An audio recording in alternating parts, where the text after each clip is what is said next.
маленький, но очень мощный. Я не представляю себе жизни без него. Мой первый появился у меня в 12 лет. Я его боюсь. Я уже не в том возрасте.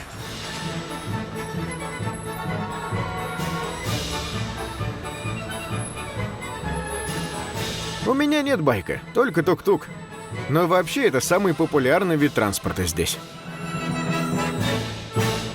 Добро пожаловать в Камбоджу. Это жизнь других.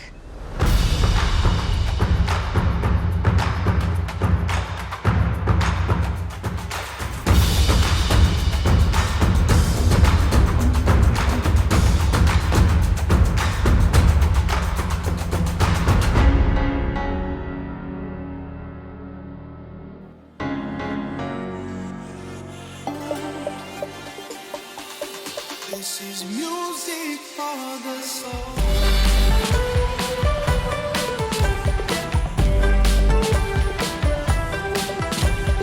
Watch me walk away, putting myself on display. 1, 2, 3 a day. I'm В столице Камбоджи сразу бросается в глаза поток байков. Десятки, сотни. Они летят во все стороны, без шлемов, без правил. Ощущение такое, что они живут просто в своем ритме. И ты думаешь, вот она, Азия, шумная, беспокойная, хаотичная. Но это пока только мое первое впечатление. И я приехала сюда, чтобы понять, каково это – родиться, жить, учиться и работать в Камбодже. Давайте же сегодня во всем этом и разберемся.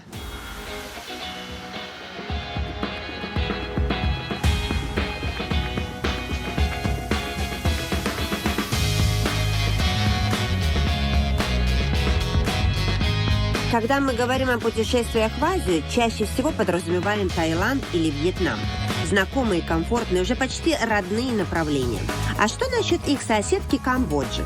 Мы знаем о ней не так уж и много, а ведь, между прочим, это самое настоящее королевство. Здесь живет около 18 миллионов человек, и 16 из них – кхмеры. Температура тут круглый год не падает ниже 25 градусов. В Камбодже обычно жарко, но с мая по октябрь у нас сезон дождей. К счастью, я его не застала. И Восточное Королевство встретило меня чудесной погодой. И отлично, не хватало еще ноги мочить. Не королевское это дело. Ну что же, приступим к исследованию столицы Камбоджи. Встречай нас, город Пномпень.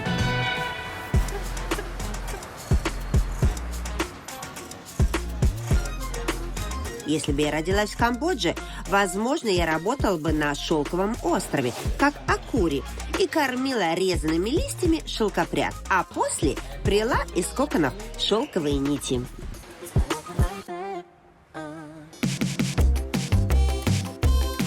А может, я, как мать двоих детей, Вин, устроила бы из своего дома магазин и торговала кешью и кокосовым молоком из собственной гостиной, чтобы подзаработать, пока муж в офисе. И, скорее всего, я бы ездила на рынок за улитками на модном современном электробайке, который купила бы в магазине Тоэма. Для начала мне хочется зайти на местный рынок. Интересно, чем тут можно поживиться?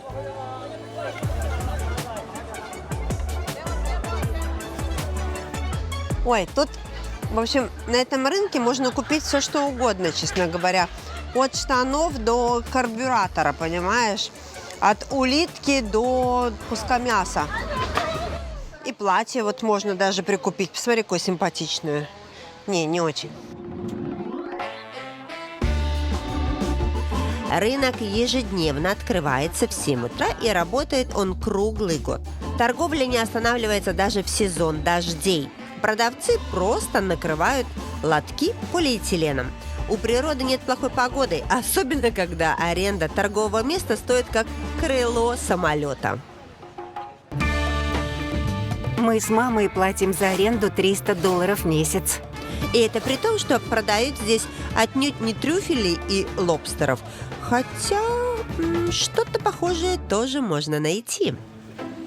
$2 $5 килограмм лягушек. Вот, кто желает, и все. $5 килограмм червяков, кузнечиков. На любой вкус деликатес. Нет, я такие деликатесы не ем. На самом деле, некоторые любят жареных кузнечиков и личинок. Это уличные снеки, как чипсы. Нет, спасибо, я лучше супчик съем. В итоге, спустя час хождения по рынку, мы проголодались и решили все-таки попробовать немного экзотики. Ну, не то чтобы мы. Вот так, то есть просто вот и в рот. О, это мой оператор обожает. На, вкуснятина, улитка. Ну, знаете, что самое дорогое на рынке? Это редиска и свекла. Свекла – самый дорогой овощ тут. Потом идут брокколи. Ну все, а все остальное – это дешевка. На самом деле свеклу и редис местные просто почти не едят. Не в традиции, да и растут плохо. Жарко им тут, понимаете? Поэтому все привозное. Отсюда и цена.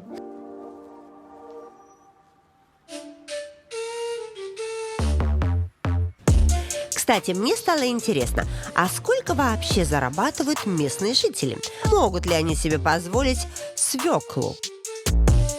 Воспитатель детского сада получает $250. Зарплата сотрудников нашего ресторана начинается от $170. Учитель получает в среднем 1 400 000 риэлей. Это $350. Я не могу сказать, какая у меня пенсия. Я бывший госслужащий, и это секретная информация.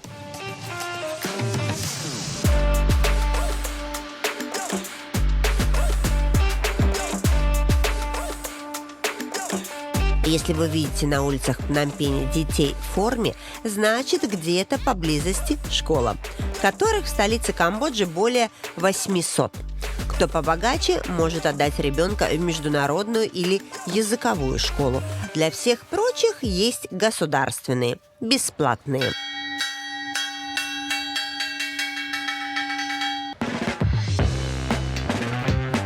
Да, обучение бесплатное, но родителям приходится платить донаты за электричество, газ, воду, ну и так далее. Сейчас 8 утра, я еле проснулась, и я уже в школе. А тут кипит жизнь. Дети уже бегают, радуются, веселятся. Столько энергии. Сейчас узнаю, сколько это стоит, нравится ли им учиться. И вообще, как эта жизнь школьная. Самые доступные частные школы предлагают годовой контракт за $2000 в год, а вот обучение в международной школе будет стоить уже около 5000. А вы во сколько просыпаетесь, чтобы в школу идти? Я живу далеко от школы, и мне приходится вставать в 5 утра. Но мы все равно ложимся в 9 вечера, поэтому высыпаемся. Это вам выдают форму, да? То есть у вас один экземпляр или несколько? Нам приходится покупать форму, и у нас обычно по одному комплекту. Но кто побогаче, может позволить себе 2. Уроки в школе начинаются в 7 утра. В полдень обычно 2-часовой перерыв, а после него снова за парту. Помимо математики и физики, тут еще преподают языки: английский, французский и, конечно, родной кхмерский. Терпеть не могу кхмерский, он очень сложный, мне больше по душе математика. Приводим дроби к общему знаменателю и считаем.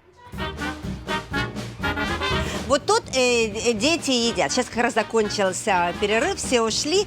И чтобы никто не галдел, я пришла сама. Значит, тут продается сок, овощной, причем сказали, что вот это апельсиновый, а это овощной. Тут сосиски вообще прям всех цветов, понимаешь, и зеленые, и желтые, и красные. У нас в школе правила простые. Не бегать, не кричать и не мешать другим заниматься. Наказаний как таковых нет. Мы можем только родителей в школу пригласить. Ну а если что-то очень серьезное, вроде курения или драки, мы задействуем полицию. У нас хорошая школа. Порой, конечно, учителя читают морали, но если, например, с накрашенными ногтями пришла или опоздала на урок, поэтому мы все приходим заранее. Камбоджийские дети почти ничем не отличаются от других. Но есть одно «но». Они с младенчества привыкли есть такое, что обычный ребенок даже в рот не возьмет. Что бы это ни было. А что это такое? Я, конечно, извиняюсь. Но давайте не будем забегать вперед. Обо всем по порядку. Местные жители решили проблему, как быстро добираться на работу с утра и вечером приезжать с работы. Вы спрашиваете, как? Это такая проблема. Они просто на работу не ездят. Они на ней живут. Не поняли? Идем. Все сейчас узнаем. Самой же интересно, как это так. Когда говорят «работа на дому», мы представляем себе компьютер, чашку кофе, но никак не прилавок с чипсами и промышленный холодильник в гостиной. А у Вин все именно так. Hello! Привет, добро пожаловать. Первый этаж дома Вин – это полноценный магазин, которым она заведует, пока ее муж трудится в офисе. Идею открыть свой магазин подкинула мне моя сестра. Это оказалось очень просто, мне даже никаких разрешений не нужно было получать. Так, ну что, вот это ваш бизнес, я правильно понимаю? То есть, вот вы продаете все, а где вы берете эти вещи? В моем магазине продаются только товары местного производства, никакого импорта. Ну а что тут у вас вот продается, например? Вот что вот это такое? Это красный и черный перец. Еще я продаю разные орехи, кокосовое масло, рыбный соус, замороженные продукты в вакууме. Слушай, ну это красота, понимаешь? Работаешь или ребенка кормишь, понимаешь, пришел кто-то, раз, продал, деньги получил, и все. Не надо не спешить, в пробках стоять. Так, иду. О, дети, привет! Привет! А кто тут спит? Как выяснилось, спят тут дети Вин. Считай, прямо в магазине. Это при том, что квартира у Вин оказалась большая, целых 4 этажа. С другой стороны, зачем детей по лестницам гонять? Пусть уж лучше будут под боком. Итак, значит, тут спят дети днем. Тут уже мы оказались сразу и на кухне, правильно? Я попросила детей Вин показать мне самую любимую еду в холодильнике. И как вы думаете, что это была за еда? Какой ребенок молодец! То есть вот любимая еда детей, чтобы вы понимали.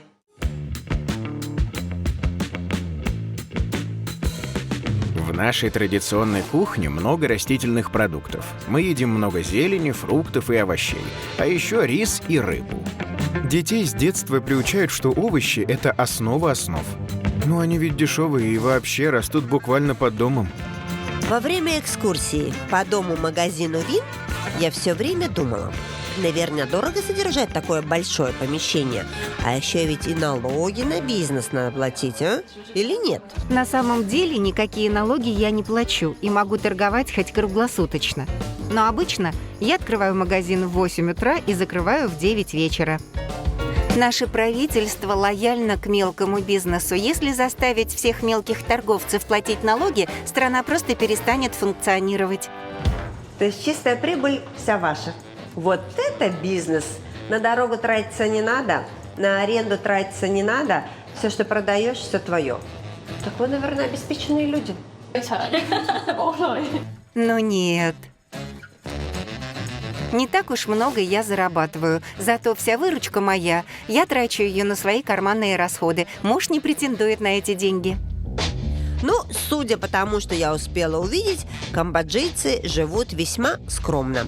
Мне вот интересно, а как у них обстоят дела с медициной? В частности, с роддомами. Я где-то слышала, что большинство кхмерских женщин рожает на дому. Давайте проверим, правда это или стереотип. Мы приехали в обычный, не самый дорогой роддом, где рожают и жительницы Камбоджи, и иностранки. К счастью, в последнее время 80-90% женщин рожают в больницах, а не дома. Но некоторые все-таки отказываются ехать в роддом, чаще по финансовым причинам, хотя государственные роддома у нас бесплатные. Если женщина хочет находиться после родов в комфортных условиях, она может себе выбрать вот такой двухкомнатный номер, где будет себе и холодильник, и микроволновая печь, телевизор, диван для двух родственников, знаете, мало ли придет муж еще с кем-то, уже накрытый стол, чтобы не мучиться. Тут свой санузел. А вот тут уже непосредственно находится женщина с ребенком. И все вот это удовольствие за 5 дней 4 ночи стоит $250. Включая еду, кстати. Да, мы оставляем мать с ребенком у нас на 4-5 дней, чтобы процесс адаптации проходил спокойно и без суеты. В государственных больницах женщин выписывают уже через 48 часов, но только после того, как убедятся, что мама и ребенок в порядке. Удивительно, что в такой, прямо скажем, небогатой стране роддом оказался, очень приличным. Вы только посмотрите, какие тут условия. И телевизор, и холодильник, и джакузи.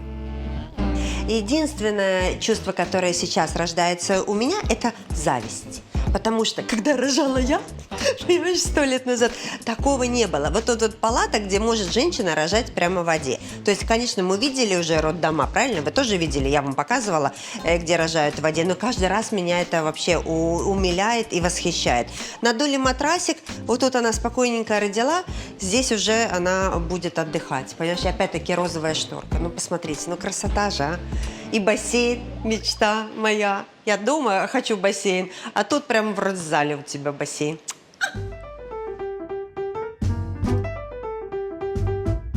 Мы вас поздравляем, когда вы родили. Я вчера родила. Все прошло нормально, это 5 дней, тут можно находиться после родов. Да, мы пробудем здесь 5 дней, все прошло прекрасно. Муж был со мной на родах, он вообще не уходит из больницы, даже ночует здесь в палате. А у вас есть какая-то диета? Может быть, что-то вам нельзя? Нет, мне все можно. Хоть пирожные, хоть суши, хоть даже кофе. Слушай, вот ты понимаешь, с современными докторами я бы тоже могла бы так вот рожать и рожать, понимаешь? И кофе тебе, понимаешь? И жареные блинчики, все, что хочешь. Вот это красота. Ладно, не будем вас отвлекать. Поздравляю, все, растите прекрасненько. Я не случайно спросила про то, что можно, а что нельзя есть после родов. Я слышала, что в Камбодже существуют какие-то правила питания для беременных и только что родивших женщин. Раньше считалось, что беременным нельзя есть баклажаны, ананасы и бананы. А еще, что нужно класть на живот беременной грелку, надевать на нее шапку, заматывать в одеяло, проводить роды у костра. Но с точки зрения науки все эти поверья – полная ерунда. Нормально меня приодели. Вот это такая просторная, огромная операционная. Видите, это если же какие-то серьезные вопросы, серьезные проблемы, то все операции проходят именно здесь. Это какие-то новейшие технологии. Меня сюда пустили, сказали, быстренько иди покажи, чтобы люди знали, в каких условиях можно рожать в Камбодже. Мне кажется, что очень даже профессионально. Лампа есть. Местные жители очень любят пользоваться общественным транспортом. Потому что... Видишь, потому что тут очень приятные водители. То есть это тук-тук и еще автобусы есть. Стоят они копейки. Получаешь удовольствие, правильно? Получаешь комфорт и быстро доезжаешь, правильно?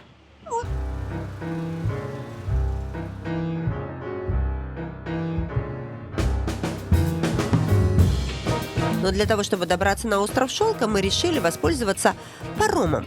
Остров находится в 25 километрах от Пномпеня, посреди реки Меконг.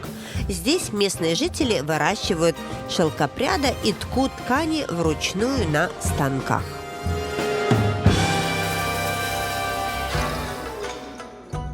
Ребят, 21 век, понимаете? Люди уже обосновываются где-то там на Луне, а тут до сих пор, я не знаю, слышно или нет, все гудит, делают шелк вручную, красят там, я не знаю, бабочками, цветочками. красиво, водичка такая мутная, но, говорят, местные в ней купаются. На Шелковом острове живет около 10 тысяч человек. И тут почти в каждом дворе стоит ткацкий станок. Женщины из поколения в поколение делают шелк вручную, а мужчины занимаются хозяйством и работают в полях. Итак, все любительницы шелков, вот эти вот, кто-то все это покупает, рассказываю, как это делают. Живет себе муха, никого не трогает, понимаешь, счастливой жизнью. Но тут у нее случается любовь, так сказать, и яйца откладываются и превращаются в таких маленьких червячков, которых кормят вот такой зеленью. Вегетарианцы, понимаешь? Потом они подрастают, уже сытые, довольные, прекрасно себя чувствуют, и тут их пересаживают на дерево, на куст. Один день она делает, еще раз, вы понимаете, один день она делает этот кокон, и потом этот кокон вот чик-чирик разматывают, и все. И ваш платок шелковый почти готов. Когда кокон сформирован, начинается как раз самая сложная часть. Наши девушки вручную разматывают каждую нить, соединяют их, окрашивают, и только после этого можно ткать. Нить, шелковая нить. Девочки, кому нужны шелка, обращайтесь. Скажи мне, сколько ты так вот сидишь в день часов? 8 часов. 8 часов в день? Я посидела 5 минут, я уже устала. Ну, ты встаешь на перерыв? Да, час дается на обед. Так, что у тебя болит после работы? Расскажи мне. Да ничего не болит. Садись тогда работай, раз у тебя ничего не болит, у меня рука затекла. Слушай, ну тебе хорошо хоть платят за это? Платят. Да? Хорошо, ну а сколько тебе платят, скажи? $100 в месяц, но на жизнь хватает. Похоже, камбоджийцы по-настоящему понимают смысл фразы «не в деньгах счастье». Они зарабатывают за свой труд копейки и не жалуются. Может, потому что они буддисты?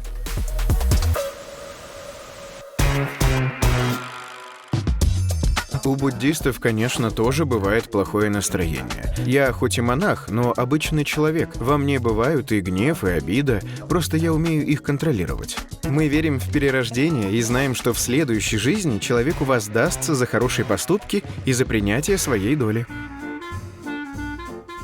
В общем, когда нитку вытянули, покрасили, уже начинается непосредственно вот именно вот это дело. И вот так вот целый день вы сидите, боже, я уже и тут устала. Ну такая, ты видишь, какой красивый рисунок получается, да? Боже, шикарно. А у вас дома есть шелка? Нет, шелка у меня нет. Серьезно? То есть сапожник без сапог, видишь?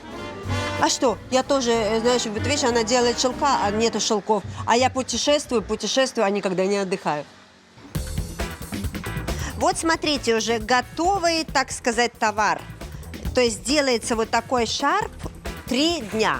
3 дня его рукодельница делает, потом он в продаже стоит $70 вот это стоит, а женщина получает в месяц 100.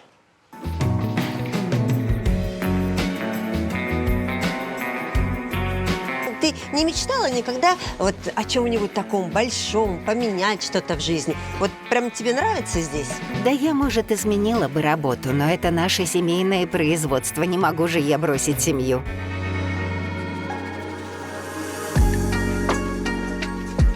Ну, вот как делают шелк, мы посмотрели. А теперь давайте посмотрим, как дизайнеры все это испортят.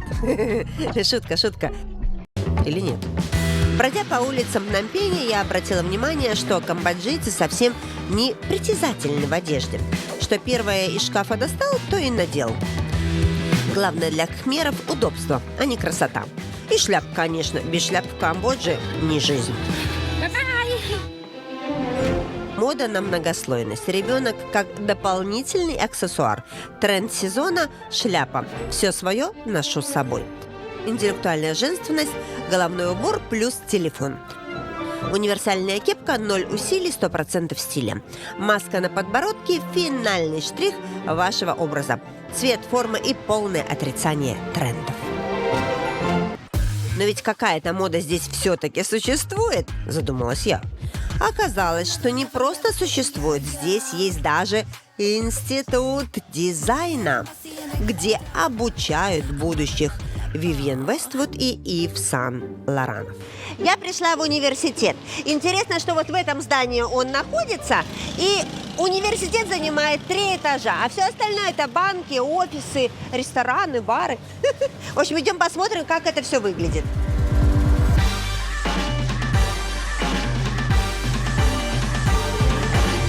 Университет оказался современным, а коллекции студентов весьма интересными и совсем не в восточном стиле. Вполне себе европейский стиль. Мы стараемся, чтобы наши студенты получали качественные международные знания. Например, они обучаются делать выкройки по итальянской и американской методикам. Вы знаете, ребята, я закончила университет на факультет режиссуры. Но сегодня я пришла в университет, где учат быть людей дизайнером одежды. Господи, если бы что-то в моей жизни пошло не так, я бы сюда тоже пришла учиться. Сейчас узнаем, что у них и как. Смотри, какая красота. Смотри, какое платье, какое платье! Для того, чтобы поступить в этот университет, не нужно сдавать экзамены. Да, такие вот в Камбодже правила. Экзамены сдаются только по окончанию школы. А дальше ты выбираешь любой вуз и просто платишь за обучение. Исключение составляет разве что медицинский институт. Там при поступлении тоже экзамены сдать придется. Я учусь уже 3-й год. Сейчас я на предпоследнем 5-м семестре. Каждый семестр обходится в $1400. То есть 3 года обучения стоят 4200. Но я при поступлении победила в конкурсе, и мне дали большую скидку. В Камбодже сложно пробиться, очень высокая конкуренция. Местных дизайнеров много, но талантливых и креативных единицы. Я надеюсь, что по окончанию обучения смогу громко заявить о себе. О, как интересненько, посмотри. О, смотри, ты мне вот сюда эту юбку, она мне подходит, мне кажется, под мой вот это, да? Да, очень подходит, прямо здорово. Да, ну видишь, я правильно к тебе пришла. Очень интересно. Так, ну то есть, и такая куртка, посмотри. Оператору было бы хорошо, тебе было бы тепло в ней, да? Вот, он любит такие вещи. Сумка, из чего ты сумку это делала? Эту сумку я сделала на 3D-принтере из ПВХ. Вот так вот. Сумки из ПВХ, кожаные куртки с заклепками, розовые рюши. Тут все есть на любой вкус. Студенты пытаются самовыразиться как могут. Интересно только, нужно ли это кому-нибудь в Камбодже? Конечно, у нас более традиционная мода, чем в Европе, и приходится ей соответствовать. Одежда кхмеров имеет свои особенности. Как правило, она должна быть приталенной и не должна быть слишком открытой. Хорошо. А у вас мальчики тут учатся или только девочки? Да, у нас учатся мальчики. Кто лучший дизайнер, мальчики или девочки? Честно говоря, парни гораздо более креативные и смелые дизайнеры. Хочется сказать, что мы, девочки, талантливее, но нет, парни объективно круче. Мне показалось, что студенты этого вуза одеваются как-то слишком скромно и сдержанно для будущих законодателей мод. По-моему, я на их фоне выгляжу просто ярким пятном. Хотя, кажется, вот нашла одну креативную девушку. То есть, посмотри, вы говорите, что я чудная. Посмотрите, как шикарно ходят студенты. В таких гольфах, в таком платье шикарном. Вот это вот будущий дизайнер, да? Ты будешь дизайнером? Ну да, дизайнером, только интерьера. Дизайнер интерьера. То есть перепутала дизайнера интерьера. Но тоже это хорошие, кстати, гольфы вообще замечательные. Экзамен заключается в том, чтобы человек должен придумать несколько луков для того, чтобы защитить, как говорится, свое видение. Понимаешь, я снимала курсовую, а вот девочка должна была сделать, видите, вот один лук, второй, третий. Кстати, мне было бы так полезно, чтобы она бы поработала со мной, собирала бы мне луки на все программы. Я бы тогда выглядела как человек, понимаешь? А ты думаешь, что вот я модно одета, или ты бы меня переодела? Мне нравится сочетание цветов, а еще как ваш наряд выглядит со спины, очень эффектно. Вообще сейчас в моде многослойность. То есть зад ей понравился, перед так себе говорит.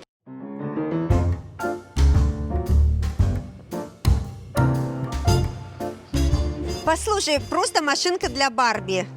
Вот на таком, мне кажется, я бы ездила. Хотя на самом деле тут очень много видов транспорта. И рикши, и вот такая розовая красота, и машины, и электро какие-то мобили, и нормальные мобили.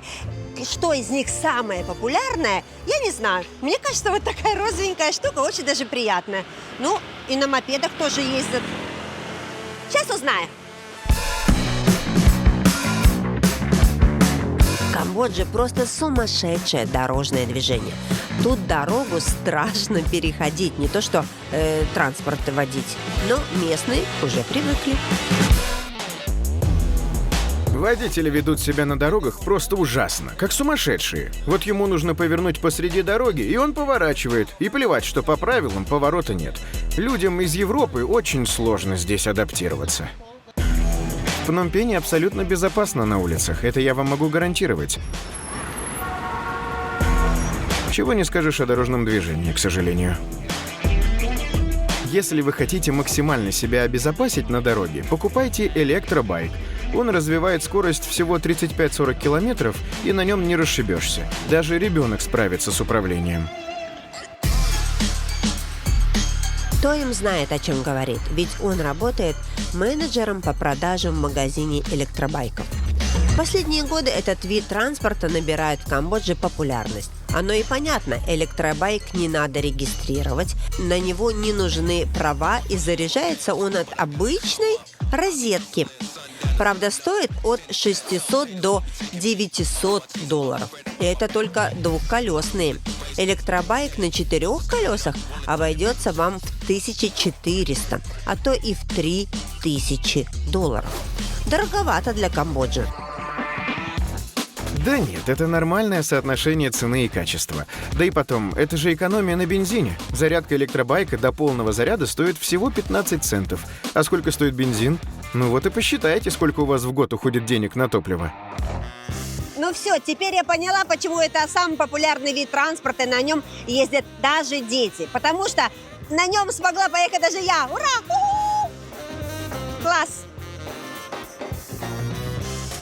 Прокатившись на дорогущем для Камбоджи электробайке, мне захотелось прямо-таки влететь на нем в роскошную жизнь местной элиты. Наверняка в столице должны быть какие-нибудь дорогие квартиры для экспатов или туристов. Ну или хотя бы жилье среднего класса. Вот бы посмотреть, в каких условиях живут те, у кого денег чуть больше, чем у простых кхмеров. Квартиры, которые мы сдаем, оснащены всем необходимым. От посудомойки до телевизора. Есть, конечно, и кондиционеры. Сами кхмеры чаще используют вентилятор, потому что это дешевле. Но люди побогаче квартиры без кондиционеров даже не рассматривают. Вот прежде чем зайти куда-то в дом, нужно обязательно поблагодарить. А потом хочу вам сказать, что тут надо переобуваться не в доме, а на улице. Тут уже стоят тапочки для гостей. Снимаешь свою обувь. Так, у тебя берешь свой размер. О, тут 36 и 37. Представляешь? Вот, переобуваешься. И только после этого ты заходишь в дом.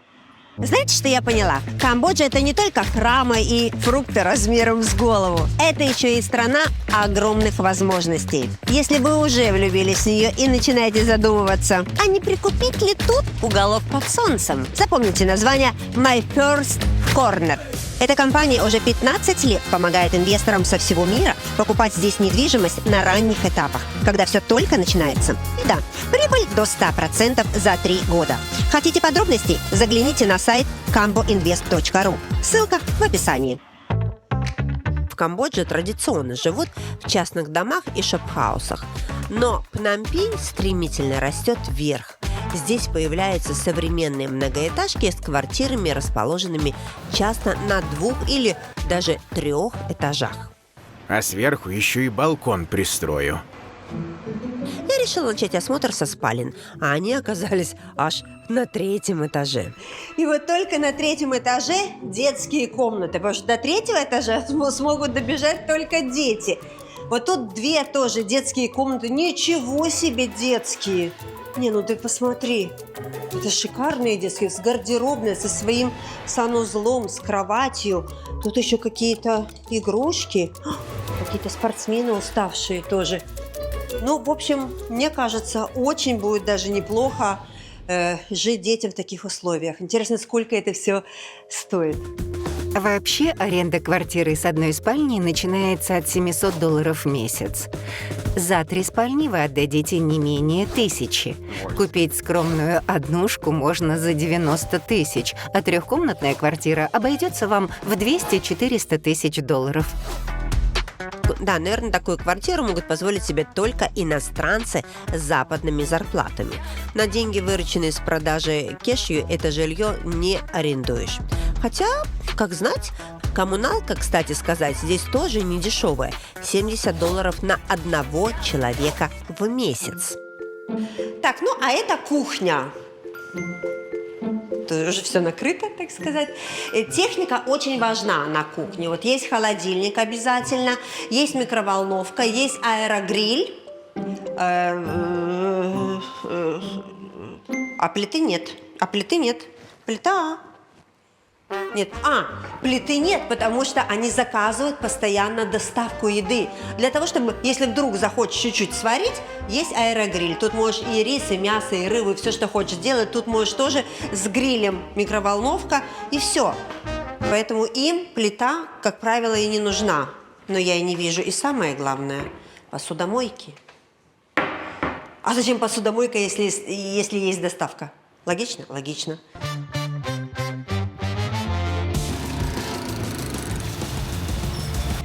Доставка еды у нас очень популярна. Меня она буквально спасает. Я работаю на 2 работах, и у меня просто нет времени выйти куда-то на обед. Мы часто пользуемся приложениями с купонами на скидку. Можно очень сэкономить на еде. Иногда заказать еду на доставке дешевле, чем сходить в ресторан и даже купить еду в магазине. Когда начинается сезон дождей, все сидят по домам. На улице льет, как из ведра, и воды по колено. Конечно, все заказывают еду на дом. Вот эти роллы бери, на них акция. 95% камбоджийцев – это буддисты. И говорят, что хотя бы раз в жизни каждый мужчина должен пойти, даже на время, в монахи, чтобы очистить карму семьи. Ну, вот так говорят. По старой кхмерской традиции все мужчины действительно должны были учиться в монастырях. Но сегодня это не обязательно. Все по желанию. Только 5% мужчин приходят в монастырь, чтобы пройти обучение.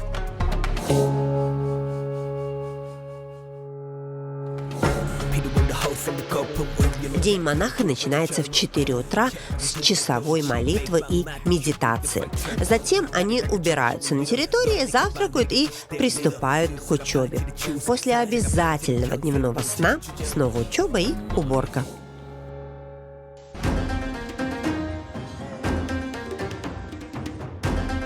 Буддистским монахом не может стать каждый, кто пожелает. Например, если ты хочешь сбежать в монастырь от долгов или чтобы избежать наказания за преступление, у тебя этого не выйдет. Комитет монахов тебе этого просто не позволит. Монахам нельзя иметь жену и вступать в близость. Первые 5 лет обучения нам нельзя пользоваться интернетом, да и потом можно только в научно-познавательных целях. Никаких игр и никаких соцсетей. Вот тут в монастыре, прямо внутри, кладбище. Идем посмотрим. Я такого еще не видела.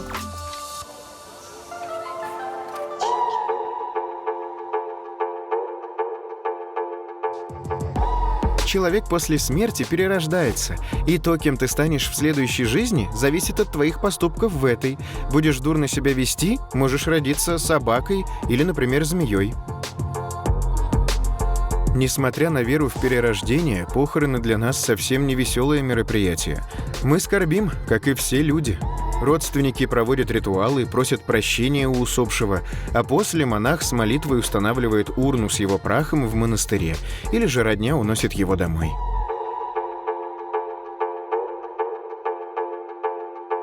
В храме есть место, куда люди могут принести прах родственника, усопшего, потому что, как правило, здесь кремация. И вот тут они оставляют прах. Вот видите, тут прям такие... Вот он так прям закрывается. Все. И стоит себе в тишине и спокойствии.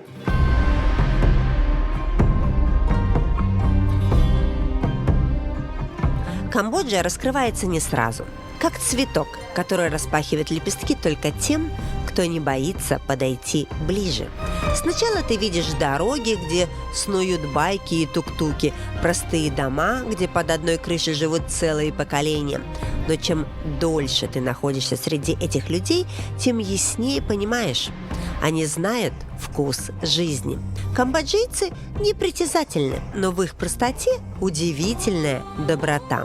Они мудры, потому что смотрят дальше всех. И если весь мир живет заботой о завтрашнем дне, то они думают о следующей жизни. И эта философия пронизывает все: их быт, их семейный уклад и отношения друг с другом.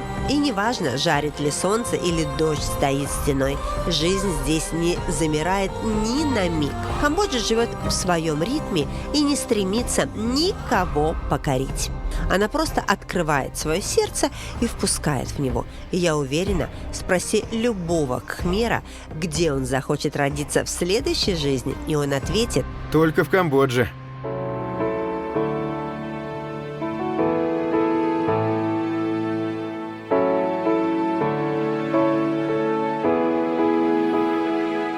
It's no use living if you're already there. It's not worth saying if it's already said. Even if it all goes over your head, believe it if you want to. So keep your eyes on the road and your head in the stars. Follow it down the rabbit hole just a little while longer. You can change anything if you want to. Sing it like ooh, if you want to. Sing it like ooh, if you want to.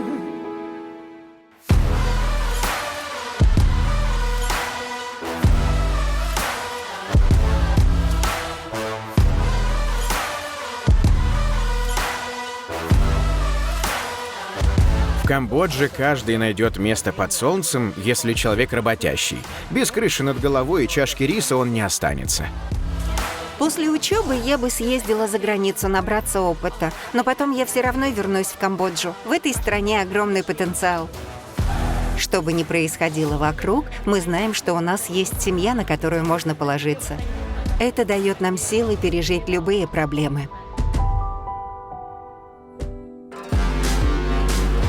Смотрите в следующей серии. Я попробую самое популярное камбоджийское блюдо – лок-лак, приготовленное за 2 минуты.